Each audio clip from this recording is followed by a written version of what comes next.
All right, this is A class number 4, beginning at Lindy House. We did some solar dash. We did boogie back and boogie forward tonight. So the simple version is kick, step, step. So kick, step, step, kick, step, step, kick, step, step, kick, step, step. We added a clap, kick, step, step, kick, step, step, and we also added a movement back. So every time you take those 2 steps, kick, ball change, we move back every time. We're low, we have bent knees, our upper body is forward, we still have good posture, but we are down into the floor when we do this. And then boogie forward is just a fancy walk forward. So we're just gonna do a little extra on a walk forward.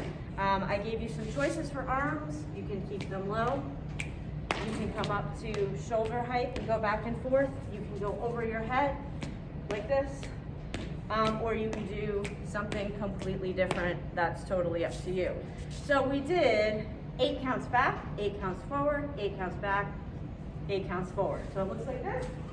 8 and 1, 2 and 3, 4 and 5, 6 and 7, 8, 1, 2, 3, 4, 5, do it again. 8 and 1, 2 and 3, 4 and 5, 6 and 7, 8 and 1, 2, 3, 4, 5, 6, 7.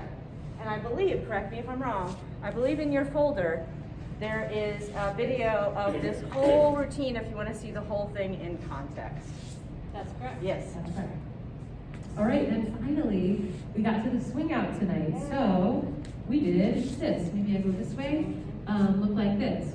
1, 2, 3, 4, 5, 6, 7, 8. So it starts like the lead in front. We do 1, 2, 3, and 4. And from here, I just send my partner right past my right shoulder into that swing out. Let's show from a couple different things back to the camera too. So going right in front, 1, 2, 3, and 4, 5, 6, 7, 8. For that, maybe I'll do a lead thing for just a moment.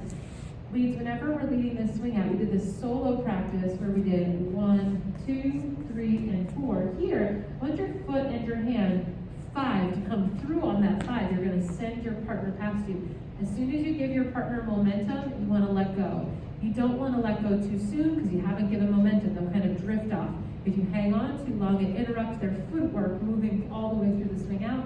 So it's kind of that magic number. You want to practice this 5, 6, 7, 8. The other piece of that is to pivot back a little bit. So 1, 2, 3, and 4. After this 5, you're kind of staying where you are and just collecting your triple steps. Some of these were chasing their follows on that swing out and it made it awkward for the follow. For follows, you are not being led anywhere on the first 4 counts. So you're going to stay right where you are. The lead is sliding their hand to the side. I slide my hand down as well so that my shoulder is kind of comfortable. And then when the lead steps out on 5 and gives you a direction and momentum, you're going to take that all the way to the end of the line, which means you have a gentle stretch in this arm. So you're not going to stop yourself here. You're not going to go so far that you have a straight arm. You're going to go to where you have this gentle stretch, bend in the arm, and that's where you stop your momentum. Good. We also talked about the follow staying square to their lead as well. Right, yes. So 1, 2, right here. Follows are going to come through, staying square, so that Jen made a good point that your arm needs to be in front of you for this. If you keep your arm in front of you, you'll always be kind of square to your partner. Then we took that swing out and we called this closed position that we started in, and we did a swing out into what we called open position, which just means we have some space between us. Then we did something called a Lindy circle, look like this. 1, 2, 3, and 4, 5, 6, 7, 8. Maybe let's do that back to the camera.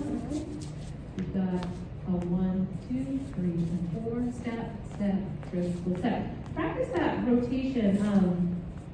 We faced each other in class, and we just practiced stepping to the side. So we got that idea while still maintaining that stretch between us. We'll talk a lot more about this next week, but basic idea for that into a Lindy circle. Leads are going to be moving back on count 1. Because this rope between us is taut, there's not space for Jen to step back. She's going to come forward. 1, 2. From there, I'm just collecting the momentum, Jen's momentum, and then we're sending it back with a triple step at the end. So one more time, we've got this, I move back, I collect our momentum, step, step, and then triple out of the circle at the end, and then we're back to whatever we want to do. for follows, you have a relaxed arm, and when your lead moves forward, that's gonna cause you to step forward, step, step. That momentum, you're gonna keep going all the way down. You're gonna turn your body to stay square with your lead, but your momentum is gonna go all the way until your lead stops you with that hand on your back. So you're gonna keep moving that direction until you feel that hand. And then on the circle around, to stay square, like Jillian said before, we're stepping to the side. As a follow, I tend to cross my foot in front. You don't have to, but it tends to keep you kind of forward on your weight, which we want to stay forward. We don't want to tip back on that circle. So if you cross in front, it tends to help you with that forwardness. And then one other thing, so some people asked about, they were having trouble getting a full rotation and ending up facing the front at the end. It's not super important right now, I would say. If you don't end up facing the front, wherever you are at the end of those step on 5, 6, you're gonna just triple step out of that rotation. It's right in the microphone. I'm so sorry. I knew it was coming, but I thought I could stifle it. I picked up a little bit of a cold on Thanksgiving week with the relatives. Okay, sorry. Anyway, so you're not gonna, don't worry about making it the whole way down. Just triple step out of that rotation wherever you are. That was all. Let's do it all the way through once so they can see. Maybe we'll do it towards the camera by then. So we do it swing out, we'll do it at an angle, 5, 6, 7, 8, and then into a circle. 1, 2, 3, 4, 5, 6, 7, 8, and 1. Yeah, that's it. I've never sneezed into the microphone Never before. right into an amplified Sorry. microphone. Good job, you guys.